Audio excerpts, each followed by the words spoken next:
Today, we are diving into something really fascinating, a personality trait that's not just rare, but, well, kind of a superpower.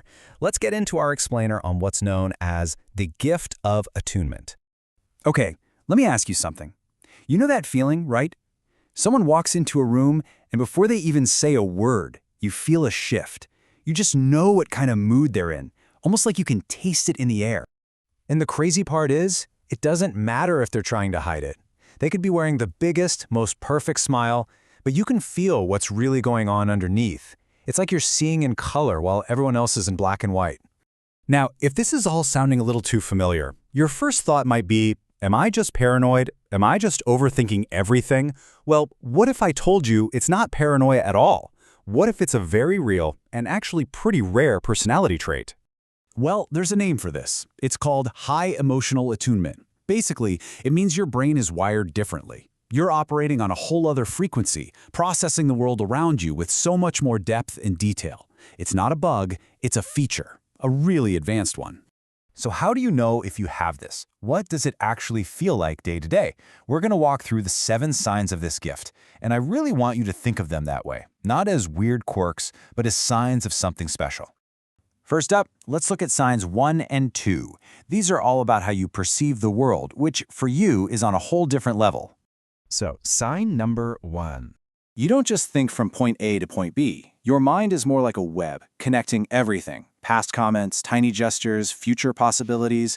You see these big, intricate patterns that most people completely miss. And this isn't just a feeling. Psychologists actually have a name for it. They call it complex cognitive processing. It's a real thing. And that flows right into our second sign. You notice the little things, the tiny split-second hesitation in someone's voice, the way their eyes shift. You're not just hearing their words, you're reading the spaces between the words. It's almost impossible for someone to lie to you because you can hear the truth they're trying to hide. Okay, so we've talked about how you see the outside world. Now let's turn inward, because for signs 3 through 5, it's all about the intensity of your own experience.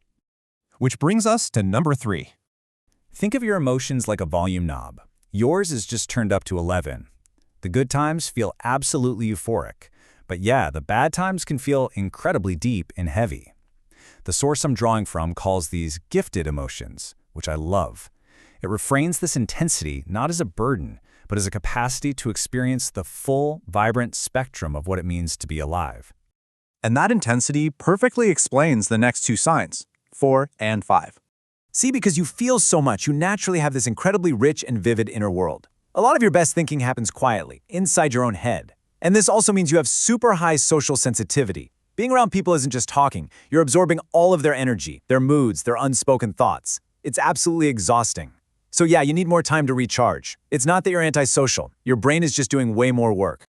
And for our last set of signs, let's get into numbers 6 and 7. This is where we see how this trait totally shapes your priorities and what you value in life.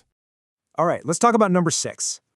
This one is huge. For a lot of people, success is external. It's the applause, the promotions, the stuff.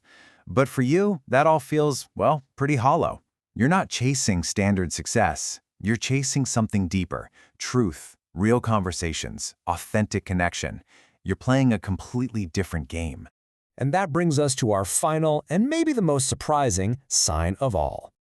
Now this one might seem like a total contradiction, but it's fascinating.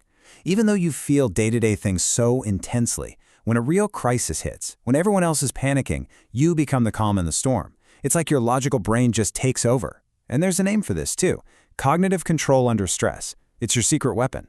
So as we've gone through all 7 of these, the deep thinking, the intense emotions, the need for meaning, that weird calm in a crisis, is this resonating? Are you sitting there nodding along thinking, wait a minute, that's me? Listen, if this is hitting home for you, this next part is the most important thing I'm going to say. You aren't strange. You're not broken or too sensitive or any of those things you might have been told. You are just rare. Your operating system is just less common. And that's the final thought I want to leave you with. Living with this kind of depth in a world that often prefers the shallow end can be tough, for sure. But your high emotional attunement isn't a weight, it's not a burden, it really truly is a gift.